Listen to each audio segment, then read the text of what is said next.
Welcome to the Country Telegraph. Sorry about the delay. You know, we can't help some things. Anyway, it's a reason to have an extra drink tonight.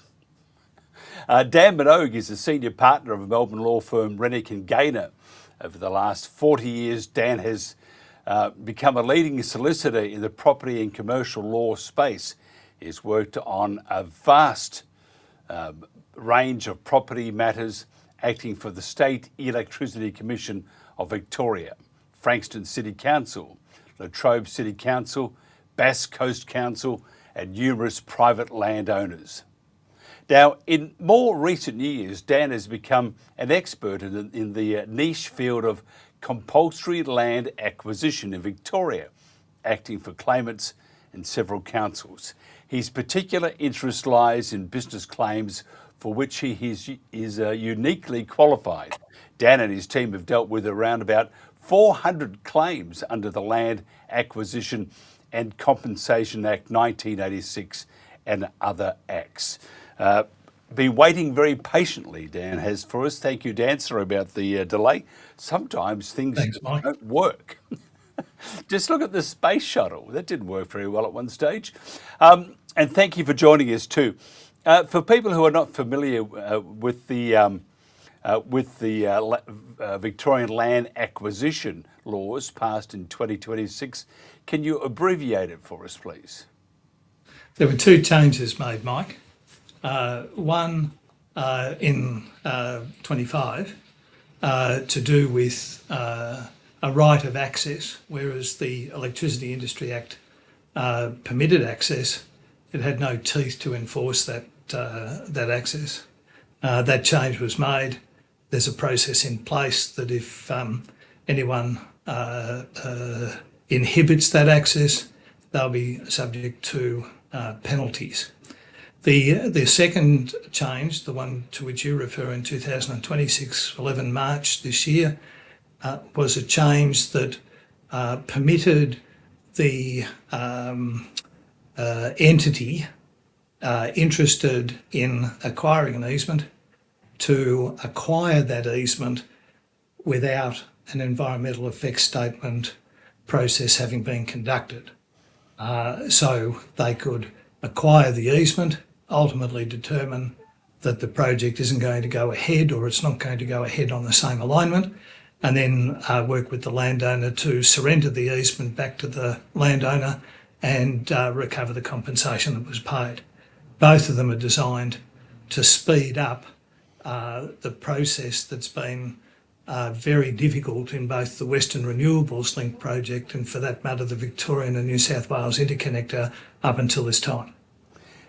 Can you just tell me what is so contentious about these amendments? Well, I think, Mike, you need to understand the nature of the farmer. There seems to be two groups of farmers. One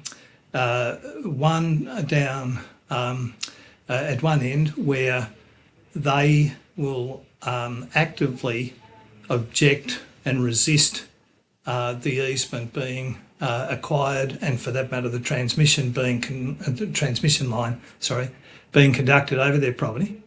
And the ones down the other end, of which there are very few, are people who will actively participate with the electricity transmission company to allow the acquisition and the construction of the transmission line.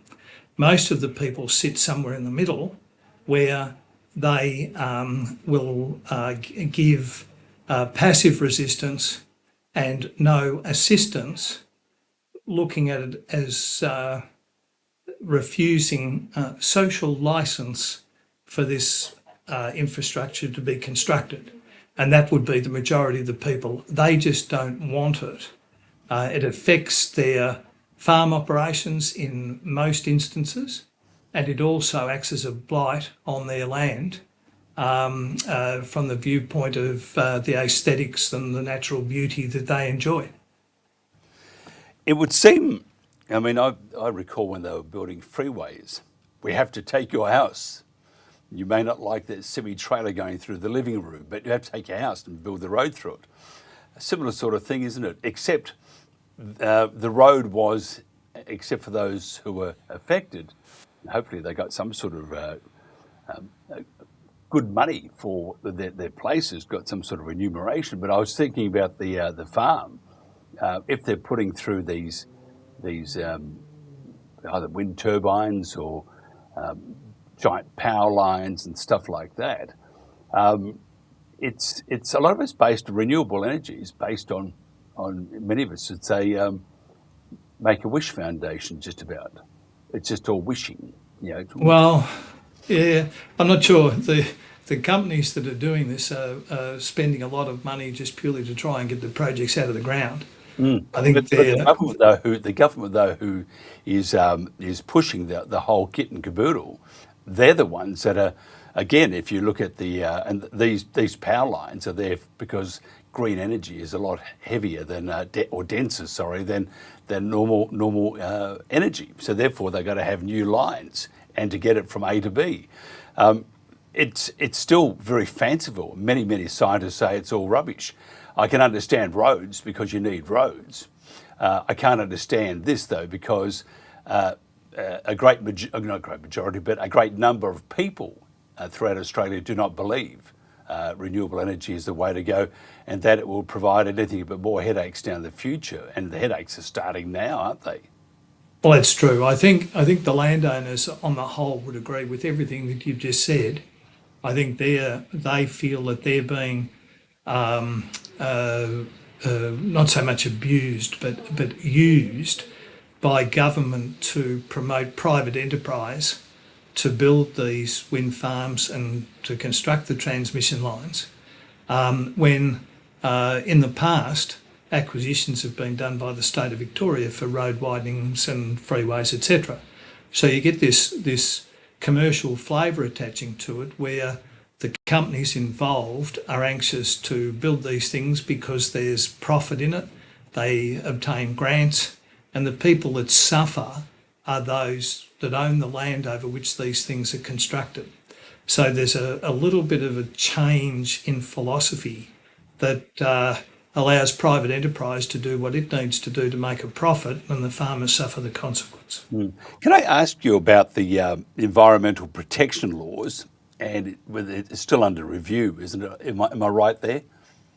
Well, I think what happens is that the environment effects statement looks at every conceivable aspect of this, and the Western Renewables Link EES hearing was conducted, finished about a month ago.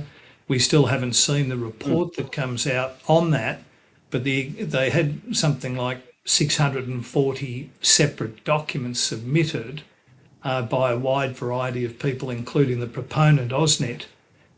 Those documents covered everything from flora, fauna, cultural heritage, farming practices, all of the environmental issues. The councils involved made massive representations, and the proponent put up a vast volume of documents to get it off the ground. It'll be interesting to see how all of that is balanced by the 4 people charged with responsibility for that hearing. I'm just wondering though, so therefore, it's a bit like building a plane. We build the plane, we've got to make sure it all works. Here's all the bits and pieces for it. Oh, don't worry about that. We'll just go ahead and build it. So what they've done is the state government has, looking at the EES, they've done something sort of right. I mean, it's still not right in my opinion, but at least we'll look at all the pros and cons of this and then decide whether we'll go ahead. While they're still making the decision, the government, it's like a two-headed monster, has said, oh, don't worry about that, let's just go ahead. That doesn't make any sense, but except for the farmers, can you tell me if there's a great concern from the rest of Victoria, or don't they care a whole lot about it? Yeah, I live in Melbourne and travel out to this area affected on a regular basis. The people in Melbourne that I mix with, other than the people in my office who are exposed to this on a daily basis, the people that I mix with have got no understanding of what's happening. I think the interesting issue is that they've allowed all of these wind farms to be constructed and wind turbines to be erected at places like, say, between Winchelsea and Colac. And the example that I give to people is that they're able to generate a massive amount of power, but they're not working on a regular basis because they don't have the ability to convey their power into Melbourne to meet the market. So you've got all of this capacity out there that needs the Western Renewables Link program to proceed to be able to get their product to market and convert it into cash. So that seems to be putting the horse before the cart, and there seems to be a fair bit of that. Tell me this, does this law make a mockery of due process in the state and private land ownership rights? My personal view is that it does. So how do we fix the wrong? Yeah, Big one. I suspect that the people affected will not see that it's capable of being fixed. It seems to be one of these things, the NIMBY, not in my backyard. A number of people that I've spoken to on both of these projects that I've mentioned earlier are of the view that there are other ways of transferring the transmission of power than using the particular infrastructure that's proposed for the transmission alignment. However, all that does is place it in someone else's property. If they're going to harness wind as a viable resource, then they need to move the people to the wind rather than the power to the people. Yeah, I agree. I think but even looking at the turbines, I know it's not part of this, but yeah, they're building them all over the place. Look at the Great Dividing Range up in Queensland. Yep. Huge monstrosities. I think they're close to like between 280, is it metres or feet or something? Anyway, they're giant. And so one of the things, Mike, just to mention in passing, that whatever the size of the blade, they need to have a buffer zone of some, and I forget the actual figure, but it's something like 500 metres in case a blade comes off. And as a consequence, there's a lot of practices in farming that need to take that into account. So it's a problem just having them on your land. Helmet, it would be one good thing to start wearing. Oops, there comes this blade towards me. But it's the old saying it's like that village in Vietnam when they burnt it to save it. We're going to burn the planet to save it. And it's a terrible, terrible thing. And I feel very sorry for I feel sorry for Australians, and I feel sorry for landowners, especially in Victoria. And I've seen some video, and I was trying to get some video up, but everything today seems not to have worked. And it was quite. It was this two members of the government, whatever it was, they were there, and they were insisting they come on the land and that we're going to film you, and da da da da. This is this guy's business. If somebody came into a shop in Canterbury Road and said, "Oh, we want to come in to check something, and you better let us in," I'm fairly certain that the shop owner would say, perhaps you should take a long walk on a short pier. Yes, with certain vitriol attaching to it, Mike. Yeah, but it's a terrible thing. Is there anything that landowners and property owners need to know about the impact of this legislation besides what we're talking about? I mean, what could be worse than them coming in saying, we're going to do all these, going to put these big towers up, I'm going to do this to your land, you have no choice, and sure, we've given you some money, but heaven help you if you want to raise it anything 400 metres either side. Yeah. Which is, people don't think about that. Heaven help if you have a neighbour who you really like, because the value of his property is going to plummet. So what else is there to know? I mean, I think this is just, it's a terrible, it's like a communist country, isn't it? Yeah, they're pushing hard, there's no doubt, for the benefit of private enterprise. There's no doubt. But I think, Mike, the difficulty from my perspective, and this is something that I've been very keen on when addressing some people at St Arnaud a couple of weeks ago, is that the option for easement deed and other paperwork that VICGRID have handed to owners comprises a 74-page option deed, a 38-page enablement and access deed, and a whole host of other documents. Now, the problem with that is that it's taken me a number of hours to get on top of all of that. I understand how it works. I understand how it's drafted, but there is no way known that any person without a significant amount of legal experience would be able to work through that document and understand it. Now, at page 3 or thereabouts, there's the financial impact explained, and they're trying to use the financial impact to encourage people to sign these documents. My view, as I've explained to others at our meeting the other night, is that they need all owners need professional help on this. They need to have involved a solicitor who's competent. It doesn't have to be us. They just need to have someone who understands this process and how compensation works. They need to have an agricultural management consultant determine what impacts there may be on their property.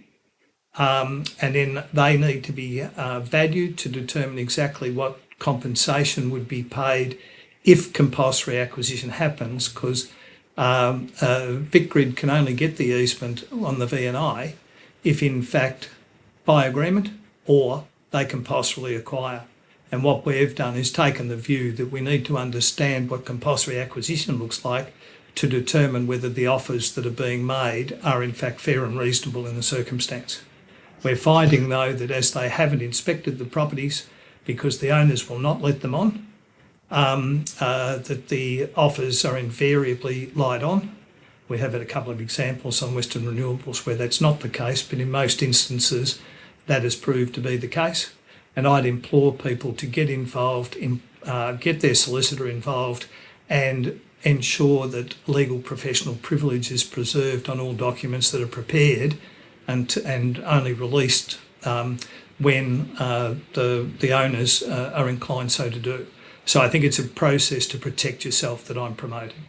And I totally agree, but if you can tell me if there are anything such as a cheap lawyer, or because they're... No, well, in fairness, the VICGRID and for that matter AusNet on the Western Renewables, they have been prepared to meet reasonable fees. We take the precaution of getting proposals from the various experts up front and having them approved by those entities before we commence the process.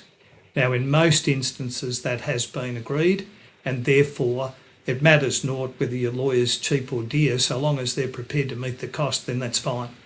Yeah, that is one tick, but the rest of it's not.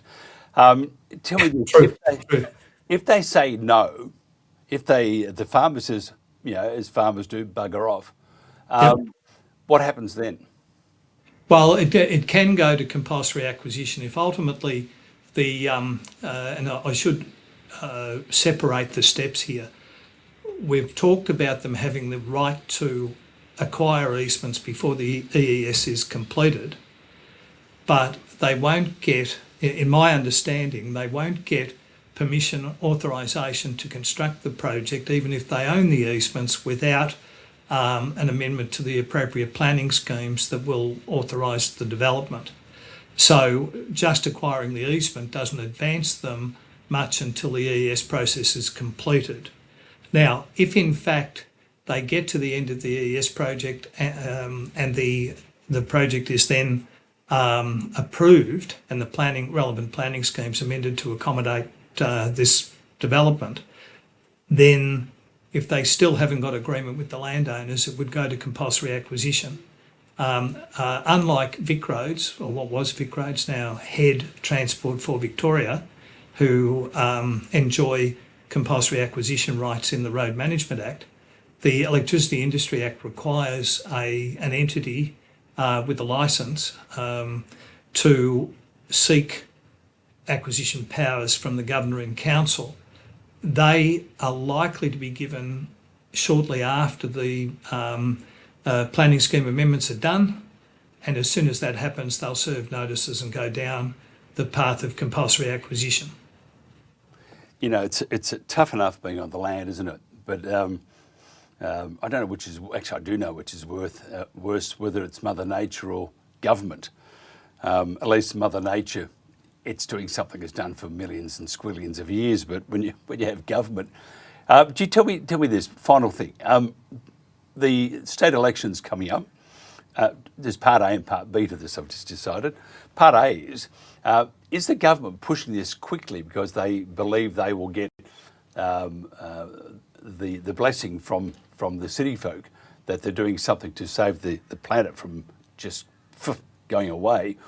And secondly, the opposition, what's their views? Because of what I've seen of Jess Wilson, she's probably a little nicer version of the current premier.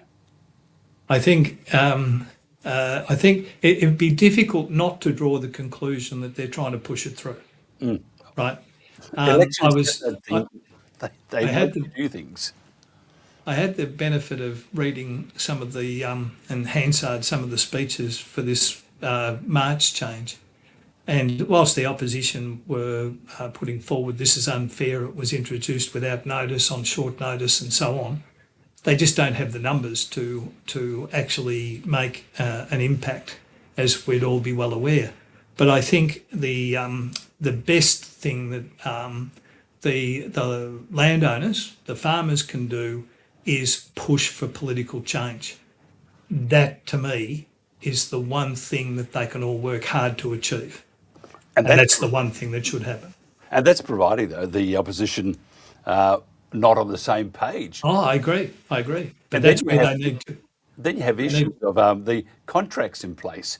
Do we have a Mark II version of what happened with Dan? Oh, well, we'll just give you a couple of $1 billion to stop. Correct. Jeepers. Correct. I think politically is the solution, but of course the numbers are weighted to the cities, and that means that work needs to be done to convince the electorate in Melbourne, especially to vote against this. But the trouble is that the power stations in Gippsland are slated to be closing at a certain time. I understand that the state of Victoria is meeting a certain amount of cost to keep them going. And it may well be, from a financial viewpoint, if we want to shut the power stations and get rid of that cost, we need this to be up and running. Providing the wind blows correctly, or there's wind. Yes, I agree. Well, solar's even more problematic, Mike. Gee, we could talk all day. In fact, no doubt. I'd have a drink with you and commiserate. Look, we'll stop it at the moment, but I'd like to revisit this, if you wouldn't mind, and we will start on time next time, cross my heart. If somebody wants to find out more, want to have a chat to you at Rennick and Gaynor, how do they do that? They ring me. What number? There's probably, I'll give you a mobile phone number, because that's answered all the time. 0499 74 4444. Good on you. I'll have to buy you a drink for that one. That's fine. Well, we're happy to talk to people about it. Whether we're retained or not is immaterial. We're just happy to talk about it. Dan, thank you so much. I think it's a terrible thing for Victoria, and I think it's a terrible thing for Australia, and I think all the other governments will be going, whoa, they've done the hard work. Let's just try it, try it for size. And I don't like the future. It's not looking all that great. We need more people like you, Dan. Thank you, sir. This is the Country Telegraph. Coming up next, we'll talk more, probably more misery and things that are happening in Victoria with Chris Lay. Experience the ultimate day out at the Mildura Field Days happening on May 15th and 16th at the Mildura Racecourse. Discover a vast array of exhibits, from home gardening tools to the latest in large-scale farm machinery. Explore lifestyle, leisure, home products and services, and much more. Don't miss this opportunity to learn, explore and have fun. Enjoy free entertainment, hands-on pets, live music and delicious food. Mark your calendar and join us for an unforgettable experience at the Mildura Field Days.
Welcome back to the Country Telegraph. Chris Lay lives in Lake Boga, in the heart of the Murray-Darling Basin. He was a dairy farmer, has been active, long been active in supporting Australian farmers.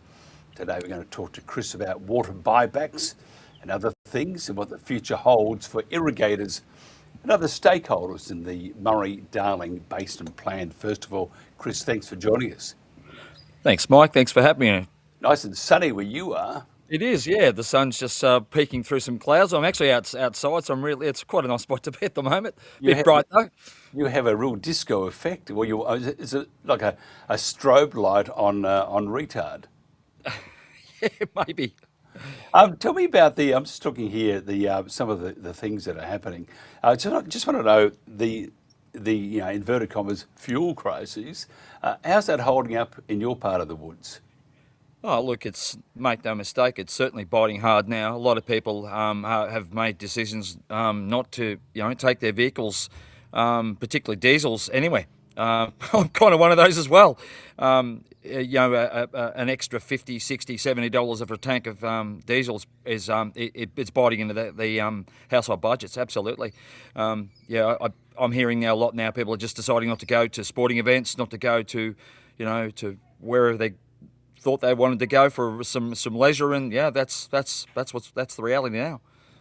It's pretty wild, isn't it? And it's not going to get any better. But we're just talking to a gentleman before, Dan Minogue, about the chaos and the infringement upon farmers' rights with the wind turbines. What you could do, and I think you should lead the way. I think you could put a windmill on your truck. And you could just chuff along, they have those and they could drag you along. You made, 3 k's an hour, but you'll get there and you'll have the means to get there with a car with a windmill on the top. What do you think about that one? Well, it's actually forced a few people to think about different forms of energy outside the renewables that are just shoved down our throats at the moment. And the E&I West project talked about in the previous spot there, well, that's impacting farmers not too far from where I live now, because that's where the Nicotec's going to be, at Murray, at the Murray, New South Wales river crossing there. But the farmers, they are staunchly banding together, and they're up for a fight, and it's not going to be pretty for the if all this goes ahead. I think there's going to be some turmoil and tumultuous times ahead for the Victorian government. It'd be like Mad Max. A number of Mad Maxes all on steroids. Yeah, we might see a little bit of end time stuff, or some, some of that type of Mad Max stuff. I know, right? I think they should get a farmer angry. Yeah, well, that's right. Don't get a farmer angry. No, absolutely not, Mike. Or a former farmer, for that matter. Yeah, they should. We've got more time to rattle chains and bang pots. I reckon you should remind them what happens at rabbiting time. Oh, yes, right. Yeah, anyway, that's right. I'm not going to go there at all. Now, for people who are not familiar with water management in the Murray-Darling Basin, water buybacks are controversial. Tell us why. For those who are saying, what's all this about a water buyback? Tell us about it. Well, the water buybacks were part of the basin's plan to get water in a way that they can put it back into holdings for the environment. So what's been commonly happening is the state governments will, along with the federal government, will then buy allocations or entitlements and then place them into the Commonwealth allocations to be then meted out to the environment or for the environment. So that's the nature of the buyback. So, for example, in our area, in southwest New South Wales, a very large station was purchased by the New South Wales state government. That was Yanga Station, and that had a significant allocation on it. And that went straight out of the irrigation system, and directly across the river from where I currently live in Lake Boga, there was about 45 landholders taking up a land mass of around 105,000 square hectares, and the government shut down irrigation infrastructure, pretty much forced the farmers to sell the water back to the government and then close the infrastructure. So around about 45 gigalitres was obtained from that particular activity, and that's in a very similar region to where the Yanga station was purchased. It's in southwest New South Wales. That happened to be in the municipality of what was the Warcool Shire, but now it's the Murray River Shire. So that's the sort of thing that's going on, or had been going on, although the government has said that they wouldn't keep doing this. But that is how they have obtained the amounts of water for the environment through these buyback programs. The cost to farmers of buybacks in the current environment, what are we looking at? Well, the current environment, and I was actually speaking to some of the irrigator groups and to those who are probably closer to what's happening in the basin plan, and they're explaining to me at the moment the way that the water is now held in Commonwealth allocations to be meted out to the environment later on in the year. Now, what's happening is farmers are now faced with a situation where normally water would be available to plan their cropping activities, like they're growing rice, or they're growing fodder, or they're growing crops like that sort of thing. They now are wondering if they're even going to have any allocations. And I think from this current situation where it's a little bit dry, if no rain falls, New South Wales, particularly in the southwest and the Murray Valley and the Murrumbidgee valleys, will probably be facing zero allocations, which means farmers will not be able to, or they are considering not putting in cropping, because if you have no water, you can't do anything. And this is going to have a huge knock-on effect to local economies, to the mental well-being of farmers, of course. If you can't provide for your family, what on earth are you going to do? So these are the sorts of ramifications that are happening right now. It's pretty shocking, isn't it? Tell me about the water infrastructure. Now, we've read there is a tremendous amount of water that's lost in the system, sometimes up to 70% in some of the areas. Has this been tackled properly, or has it been tackled, and are we having any success? Yeah, well, that's a good question, Mike. And I guess the simple answer is, yeah, it's making a difference.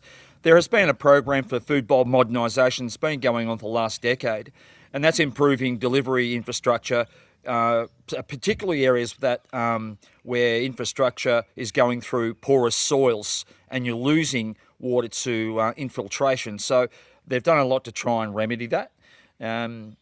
So they call that efficiency. So part of those efficiencies, and it seems rather insensitive to farmers, if you make it an efficiency or more efficient, you'll pass it on to the farmer. But no, that's not what's happening here. When there are delivery efficiencies, it's then taken back by the government and saying, well, because we've got delivery efficiencies, well, we'll claim that as part of our savings. So, but it is working, and when you have used technology to improve anything that makes things more efficient, well, it's welcome, and I think everyone will agree, farmers too. They apply those efficiencies to their farming operations, and it works. So I was in dairying long enough to apply some efficiencies to our operations, and it does work. It does work, but I would think savings that are made through efficiency should be passed on to the irrigators. Totally agree. If somebody wants to find out more about what you do, or have a bit of a natter, tell you a few lies, some truths, have a beer, all that sort of stuff. Well, welcome a beer anytime. Talk footy. If you want to catch up for a beer, fine. Give me a call. I can give you my number. Jump onto the Citizens Party website. I'm there. My profile's there. You can see me. My name is publicly available. So yeah, you can do that. I'll give out a number if I wish. Australia's least wanted. I hope not. No, we love you. We love you. I like to be wanted. And fantastic. Chris Lay, thank you very much for your time. Always a pleasure. And we'll do more of these. Thanks, Mike. No, it's a pleasure and spending time, even if it's a short time, just to keep people up to date. I think we need the opportunity against Mike. Thank you. Information, it's gold, isn't it? Definitely, yeah. I think I think we all need to be told the truth, and that's I hope I can be a vehicle for that. Fantastic. Chris Lay, thank you very much for your time. Okay, we're going into the weather now, and then that's it. So have a great day. Hopefully things work properly tomorrow, which they will. We'll find out what the weather holds for you right around Australia with thanks to the Bureau of Meteorology. G'day from the Bureau, with your national weather forecast around the country for Thursday, the 23rd of April. And that fine, warm and dry weather continues for much of the country. And it's thanks to this large high pressure system dominating weather for many areas. Though it will be bringing onshore flow from around Sydney across much of the New South Wales and Queensland coast. That's going to bring showers there. Warm and dry in Tasmania, Victoria and also South Australia. A front will weaken as it crosses parts of southern WA. That's going to bring some showers and gusty winds there. But this high pressure ridge will bring dry, warm and sunny weather to many inland parts of the country, while our tropical north starts to see some drier air as well, and that'll see things dry out there. But let's have a look at all of this in more detail. Firstly, in Queensland, that onshore flow is going to bring showers from pretty much the New South Wales border all the way up into tropical North Queensland. Maybe some moderate falls there in the North Tropical Coast. Much of this rain won't get to inland areas though, particularly through inland southeastern Queensland, where we are seeing very dry conditions there and we welcome some rainfall. But coastal areas will see some of that rainfall. Further inland, dry, warm and sunny for much of inland Queensland. Those showers across much of the coast as well. Temperatures generally in the mid to high 20s to low 30s for much of the state. Maybe a little bit cooler along the range there with Toowoomba at 23. Brisbane, some coastal showers impacting much of the region and 26 degrees. Moving down into New South Wales, and that onshore flow will keep those showers going across much of northern and central parts of New South Wales, but notice we're not expecting any showers for the southern coastal areas of New South Wales. Inland areas though, looking another warm and dry and sunny day, and that's going to be the story for the coming days as well. Temperatures in the mid to high 20s inland, low 20s for our coastal areas with those showers and onshore flow. Sydney looking at a partly cloudy 23 degrees, showers mostly north of Sydney, but a few could brush northern and coastal areas. Canberra looking at 21 degrees after a cool start and partly cloudy skies. Down into Victoria, and very mild to warm conditions for much of the state, with another day of widespread sunshine on the way. Temperatures in the low to mid 20s through southern areas, get into the mid to high 20s elsewhere across the state, with sunshine right across the state from Mallacoota to Mildura and everywhere in between. Melbourne looking at a dry, warm and sunny one, 26 degrees. Moving down into Tasmania, and the dry, warm weather will continue, although we could see those few early showers with that weakening front moving through, but otherwise it will be a mild to warm and partly cloudy day. Temperatures in the low 20s for much of eastern areas, and in the high teens to 20 degrees for northern and western parts of the state. Hobart looking at a mild 21 degrees and partly cloudy skies. Moving up into South Australia, and you'll be thinking it's more like March rather than late April, with temperatures in the high 20s to low 30s with lots of sunshine as this warm, dry weather rolls on for much of the country. Temperatures, as I said, low to high 20s to low 30s in the south, but also in the north as well. Adelaide looking at a warm, dry and sunny day, 29 degrees. Moving over into WA, and we'll see that cold front move through in the early hours through southwest parts of WA, and then it'll continue moving across southern parts of the state during the day, but it will weaken rapidly, so we're not expecting any moderate or heavy falls through our inland areas, with most of the rain confined to coastal parts of southwest WA, and maybe see a few inland storms as well through the goldfields. Elsewhere though, it will be another dry, warm and sunny day, particularly ahead of the front. Temperatures in the high 20s to low 30s, up into the high 30s through inland parts of the Pilbara, but coastal and southwestern parts of WA, a much cooler day on the way. Showers slowly easing in Perth, 21 degrees, but coastal areas could even be below 20 there. Moving up into the Northern Territory, and dry season almost starting to kick in now. Dry, warm and sunny conditions for southern parts, and now starting to dry up through northern parts as well, even the top end. Just could see an isolated shower through northern and eastern parts of the top end. Maybe just a chance of a shower through the Kimberley as well. But temperatures in the low to mid 30s with lots of sunshine. Even Darwin looking at 33 degrees and partly cloudy skies. And if you want the latest forecast for your area, you can always get the latest forecast and warnings via our website and app. And I'll be back tomorrow to give you the next day's forecast.